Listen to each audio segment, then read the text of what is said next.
nating service si NWOW natin. Dito ko kinarga yung si Queen Elsa ni Bunso. Yan, si Queen Elsa. Queen Elsa. Yan ang pangalan ng bike niya, Queen Elsa. At meron pa kaming auto supply ito. Bumili na rin tayo ng BS1 para sa electric scooter ko. Marami tayong gagawin ngayong araw kasi bukas may pasok na naman tayo sa trabaho. Sana merong tumugma rito. Merong kumasya. Yan mga kapadyak, pinapalitan natin kasi nadurog yung bearing nito kagabi.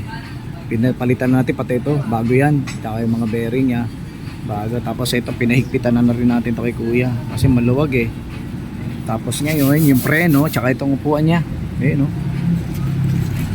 Wala na yun, nayuyupi pag hinihigpitan. Kaya nagpapalit na rin tayo nito tsaka ito kasi maganda yung ginagana lang para madali adjust, hindi ka na magpipipihit ng may vice grip ka or ano.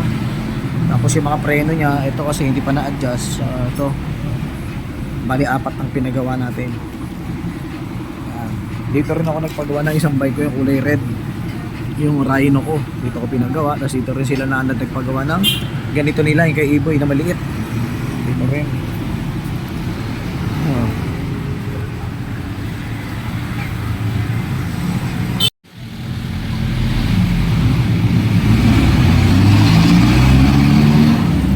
Ito yung binili ko bagong tapakan ni Kiara. Ayan.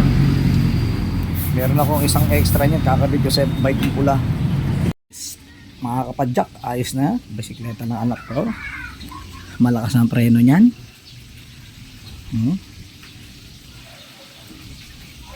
Ayan, magkatabi sila ng bike ko. Mamaya magagamit niya na yan. Ayan.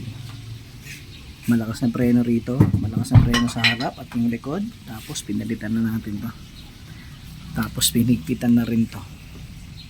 Tapos yung crank niya pinigpitan din. Yun, pinigpitan din niya kanina kasi maluwag daw. Kaya makakatakbo na ng 240 yan mamaya.